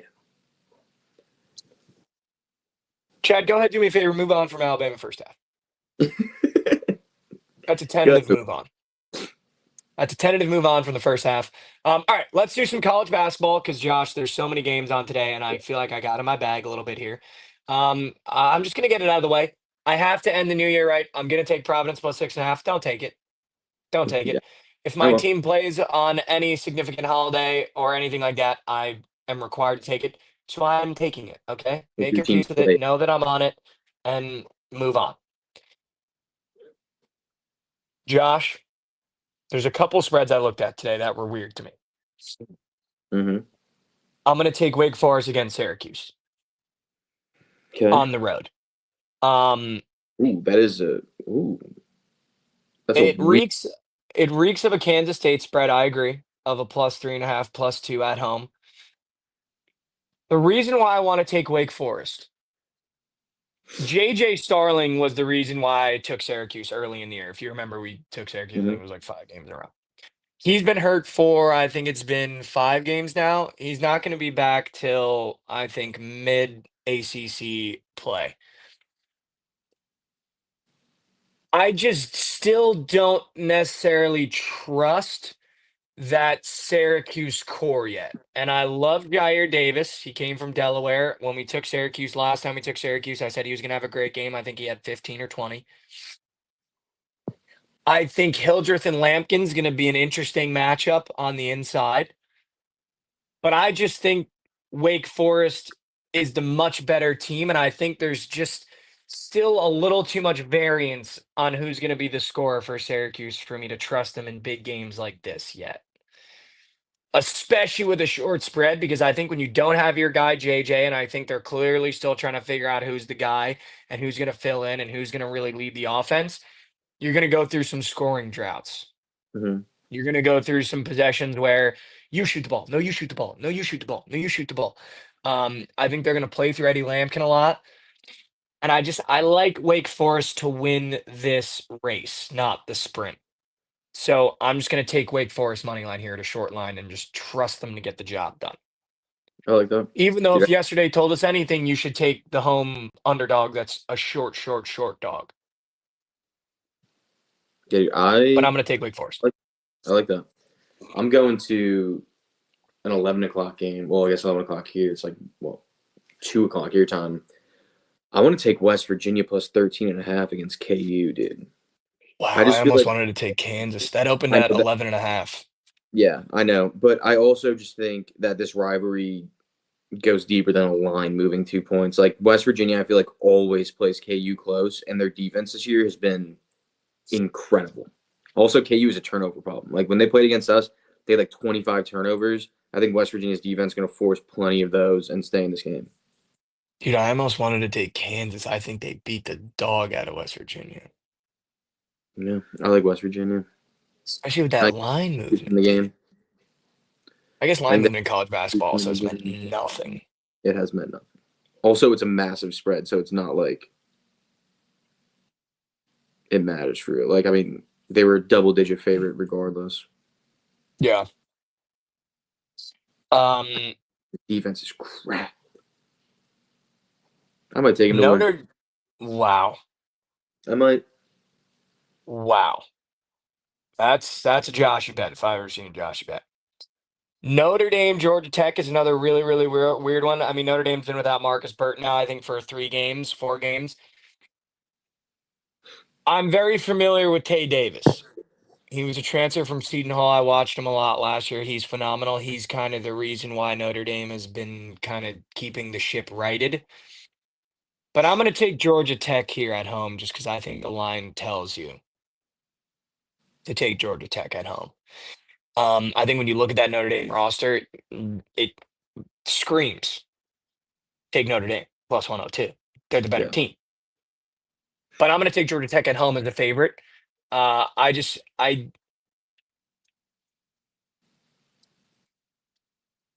don't know. This game is just very weird, and I'm just going to take the weird side because I really want to take Notre Dame. I think Notre Dame's better. I think Alco and I think Tay Davis could beat the shit out of Georgia Tech by themselves. But Georgia Tech being a favorite at home and looking at Georgia Tech's roster and looking at the way that I think they're going to want to play, I think Georgia Tech squeaks this game out. If Marcus Burton was playing for Notre Dame, however, I think Notre Dame would be favored by 4 or 5, and I think Notre Dame would cover that. But I'm going to take Georgia Tech at home as a short favorite. So Okay. I got do with nothing on that that. what you will.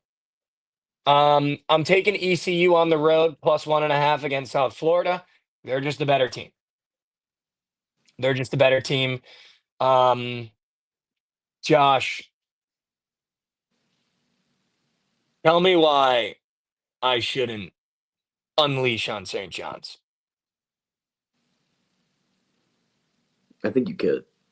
Creighton is so fraudulent after I Pop know. Isaacs went down. And I thought I had the perfect sell job for the last Creighton game where it's Ashworth and Kalkbrenner, and they're going back to back, fighting each other, and they were going to be perfect because that's how Creighton played last year.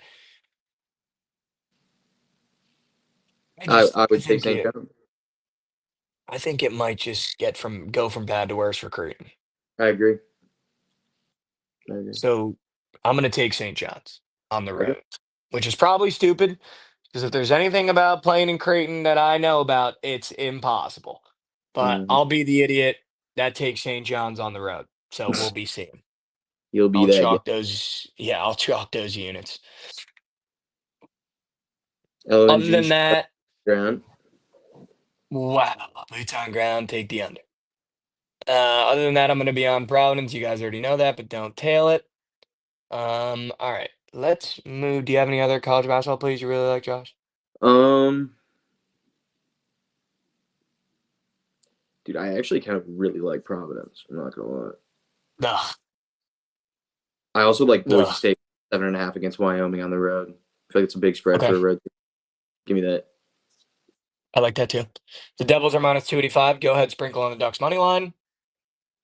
It's just a system around these parts. It's built and bred. Dude, Dude, it's I so looked at the dumb. NBA. Yeah, go ahead. it's so dumb how they have the Winter Classic one time a year and then also have other games on during it. It's like, what? Yeah, I don't get it. I don't understand that. Like, why? If you're gonna have like a specialized event, it's like the Field of Dreams game. Like, it should just be that game on. There should be no other games on. Yeah, I mean, Josh, make no mistake, the NHL does nothing right. Yeah. So I don't know who is in charge of marketing at the NHL. I don't even know who runs the NHL. Nor do I. I couldn't give you a name. I couldn't give you a name of the guy that's in charge of the NHL, but they all need to lose their jobs because it is the worst marketed league potentially of all time. For how Yeah. electric the sport is, it is quite literally the worst product of all time. The Frozen Frenzy, it was a joke back-to-back years. So bad. They have the Winter Classic and then a full slate of NHL games. So bad. Like, there's not one thing the NHL does right. Like, literally, I can't give you one thing that league does correct from a marketing standpoint that makes the viewer want to go, babe, we got to watch the NHL tonight. Yeah. That's Not very one. true. Not No. one. Zero. Zero. Do we want Speaking to? of, oh, yeah, go ahead. I'd say, do we want to load up a gangbang right now? Well, we have to. No, No BTL. I know. We got. I was going to go through the NBA really quick. Okay, yeah, I forgot there's even. I was trying to force some plays in the NBA. I'll keep it quick, Josh. I have none. So that's it. That's it, man. That's it. Yeah, Chaco, could you fire up the poll? We're gonna do 5 plays. So we'll do 3 from me, 2 from Josh, Chaco, if you don't mind. Here we go, guys. TMA gangbang hit yesterday. I can't believe we didn't leave off the show. Oh, Josh, you got to do It's Already Locked in Plan B. College basketball's back, dude. Get and do your job, Josh. I won't be able to find the It's Already Locked because I would have to go through like each individual game because I don't have my laptop. But give me I can do it. Nevada minus 3.5. I feel like that's auto. Nevada minus 3.5. Plan B. Is the Plan B? Yeah. All right, we got a 155 in the Brown Kentucky game. Let's see if it gets higher than that. Does Bama play? 161, New Mexico, Fresno. 161, It's Already Locked. The highest over on the board. New Mexico, Fresno. I'm going to lock that in as well. Love it. All right, here we go. Chaco, we're ready. We're ready. I can get mine if you want. Yeah, go ahead. I want to give West Virginia, but I'm not going to do that because it starts so soon. Give me Boise State plus 11.5. Dude, I was going to do Penn State minus 11.5. Do it. Do it. They can still vote. All right, so what's your other one? Give me the over in the Illinois-South Carolina game. Okay. I'm going to do It's 50. LSU. I'm going to do Penn State minus 11.5. I'm going to do LSU plus 3.5. And Washington money line in football. I feel like there were some good sell jobs in there. I feel like there were some good things to bite on, to nibble on. Michigan's up 3-0. They get the field goal. All right, we're not dead yet. Mm. Jalen Earl, come out and do something now, buddy. Pull up. All right, guys, we're doing the TMA Gangbang vote on the Twitch right now. Bookit Sports Twitch. You can vote on the poll for the play that everyone's going to have units on. If it's Boise State, I will not have units on it, but it will be posted. Everybody go over to the Twitch now if you're in the YouTube and vote on the Bookit Sports Twitch, or just hang out on the YouTube, say what's up, say what's cracking, and let the Twitch people do what the Twitch people do and vote on the TMA Gangbang. This is the bet that everyone in here watching should ride with us because it's our swan song. If there's no BTL, you get a TMA Gangbang. Yes, sir. Shout out Lily Phillips. Shout out Lil. Shout out Lil. All right. While that is going on, let's do some props, Josh. Can I do Demond from Washington's pass plus rush if they have it up?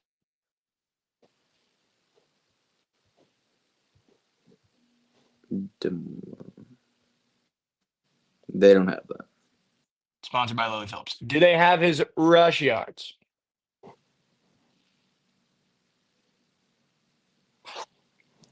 And Alabama football. Let me see. No way. Yeah, Demond Williams, Just don't rush need it. yards, 50.5.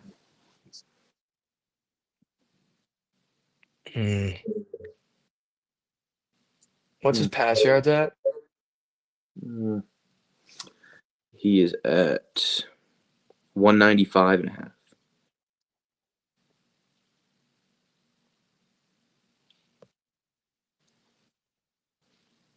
Give me his rush yards. I'm gonna do Demond rush yards. Okay. What's Okay. yours? I'm gonna go. Hmm.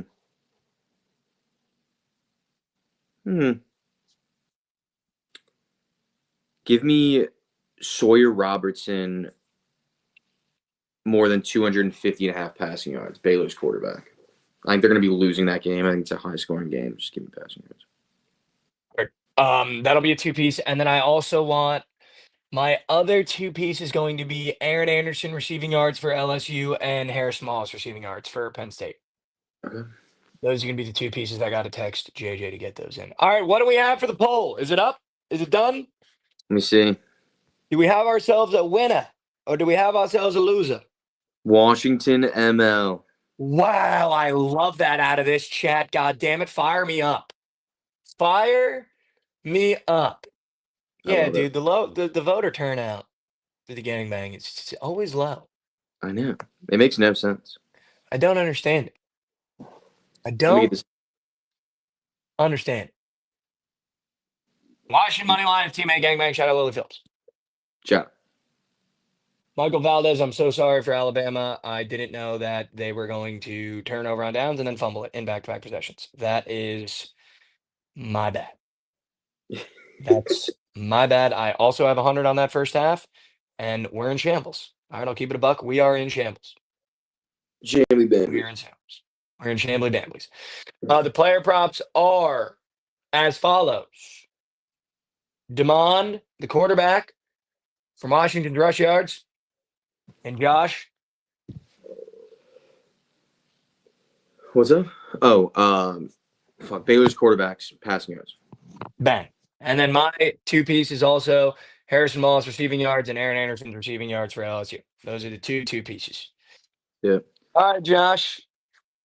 I want to wish you a happy new year. You as well. And we end every episode with the way that we do. Mm-hmm. So Everyone, have a good New Year's. Everyone. bang. And go Boise. What? Bama game is no longer a monsoon. Okay, here we go. Shocking. All right, guys. We end every episode the way we end every episode. 55 away from the first giveaway. Please go sub to the YouTube if you haven't yet. We end every episode the way we end every episode, and that is let me just hold on. Let's do this so I can be more in the center of things. We end every episode the way we end every episode. It's a little inspiration, a little motivation. I wanted to take a little bit more time here because we're about to go into a new year, and I was thinking about this last night a little bit. I try to think about what I'm going to say at the end of the show, sometimes more than the plays, to be honest with you. Sometimes, not all the time, but sometimes. And I just wanted to take a minute here and talk about something that I thought about last night. And I think, as we're going into a new year, I think that can be relatively scary. Michigan settled for a field goal, guys. We're fine. We can definitely get this back. But I think as we go into the new year, I think it can be really scary. It can be really exciting. And I think it's okay to feel both those emotions. And I think coming to the understanding that there are things you're going to have to leave behind in 2024. I think we talked about it yesterday. And I think the scary part of the new year isn't necessarily that everything's restarting. I think it's that there are things you have to leave behind in the year prior, whether it's bad habits, whether it's things that you've built, whether if it's accomplishments that you've made. And I think that's the scary part because I think we put a lot of work in during a year. And I know for me at least, it's scary to leave a couple things in 2024. And it's scary to think about that. And but I think it's good. And the way that I was thinking about it last night is you can either make the new year valuable or you can make it valueless. And I want to go into both of those just for a little bit.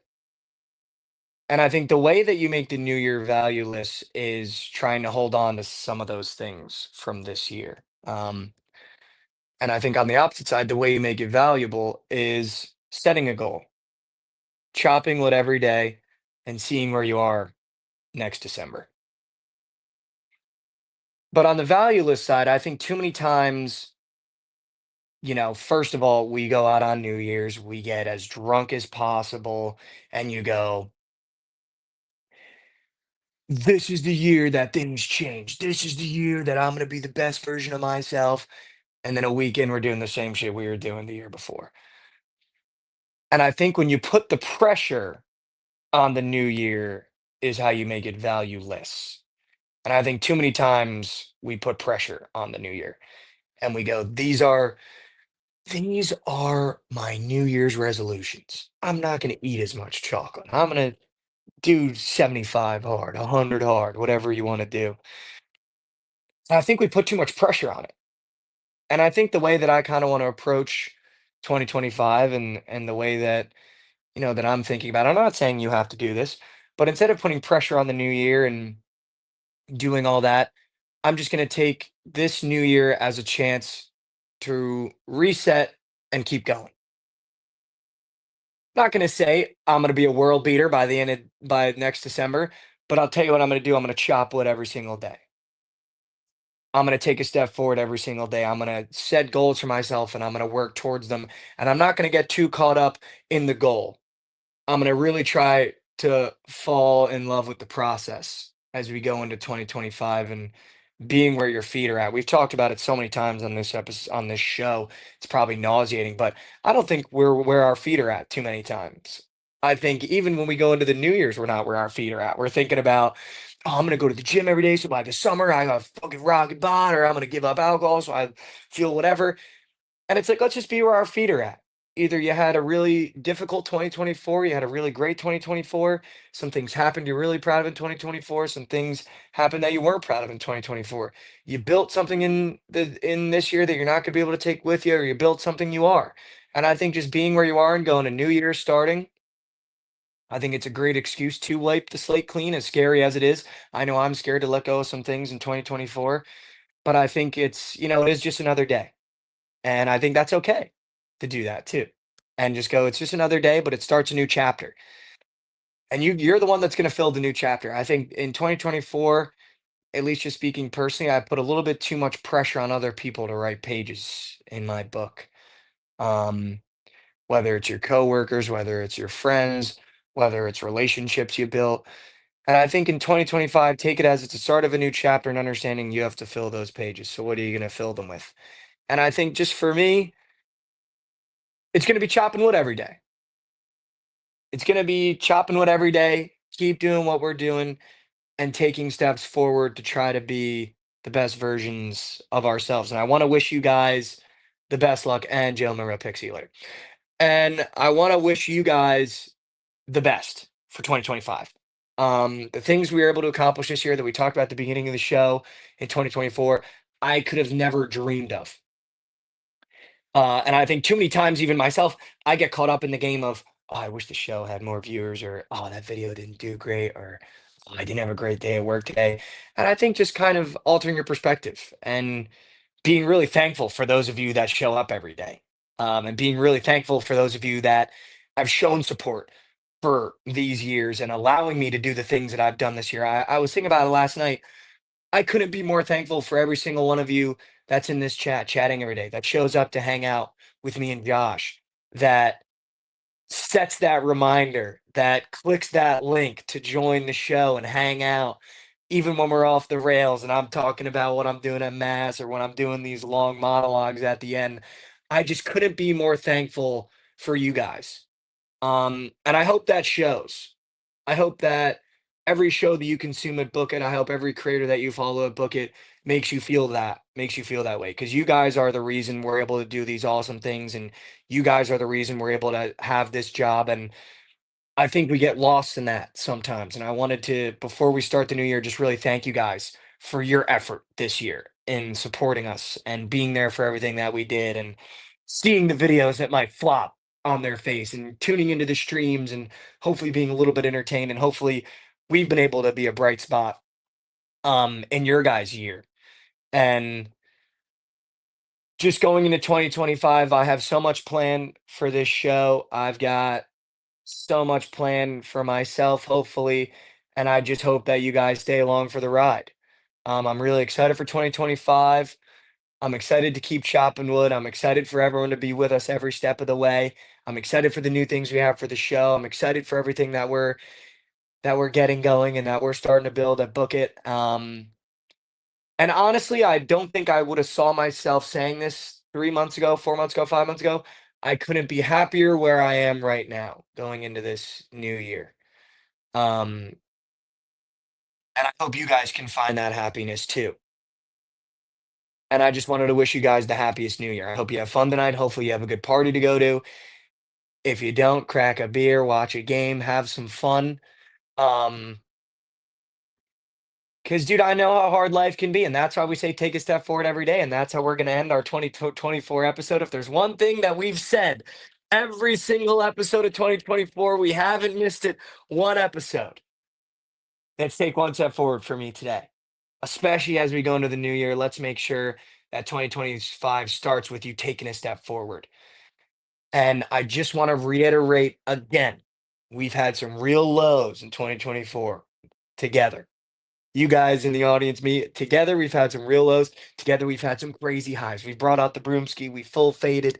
We've gone through things together. We've gotten through things together. And I think that's the most important part. Um, and I just want you guys, as we go into 2025, the success comes from the effort. If you haven't failed, you haven't tried. And if you want to try something in 2025, just fucking try it, man. Like, just fucking try it. If I listened to every friend or every person when I started making those stupid videos, dancing on the internet, and every negative comment, I wouldn't be here with a show that I wake up every morning loving doing. So if there's something you want to do in 2025, just fucking do it and chop wood every day and understand you're not going to be an overnight success. An overnight success, I mean, I forget who said it, but a really famous artist said my overnight success took 12 years of work. So let's start the New Year's right. Take a step forward for me. The success comes from the effort of trying to take that step. And maybe you took 20 steps backwards this year. And if you did, I just want you to know I'm with you.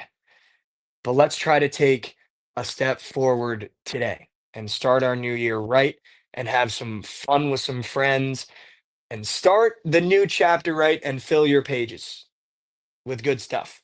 I love you guys so much. I can't stress that enough. How much I love you guys. Thank you so much for all the support of TMA, the morning after, of the whole team that we're building over here, over at Bookit. I couldn't thank and love you guys enough for everything. And I can't wait for 2025 to get started. I can't wait to fill in some pages of the new book. I can't wait to show you guys the things we have ready for you. And I just want you guys to know I love you guys so much. And we'll see you in the new year. Maybe I think on not tomorrow, maybe Thursday, potentially Friday. I gotta check flights, but you know me. If I can be here, Josh can be here, we'll be here. If there's one thing you can rely on, it's us too. Um, just because I love doing this shit. I think it's fun. But thank you guys so much for an awesome 2024. The show started in 2024. This year is always going to have a special place for this show in 5 years, 10 years, when hopefully we're on top of the internet. 2024 is going to be the year we look back on and go, wow, this is the year that we did it. This is the year that we started. This is the year that we went for it. So 2024 is always going to have a special place in my heart. And I'm nervous going into 2025 of the things we got to let go of in 2024, but I'm also really excited and I think I'm in a really good place. Um, and I just want to say I love you guys so much. Thank you for all the support. Take one step forward, man. How hard it can be. We'll just give it an effort today. Have some fun. Happy New Year. Go subscribe to the YouTube for the giveaway. I love you guys so much. We'll see you in the new year.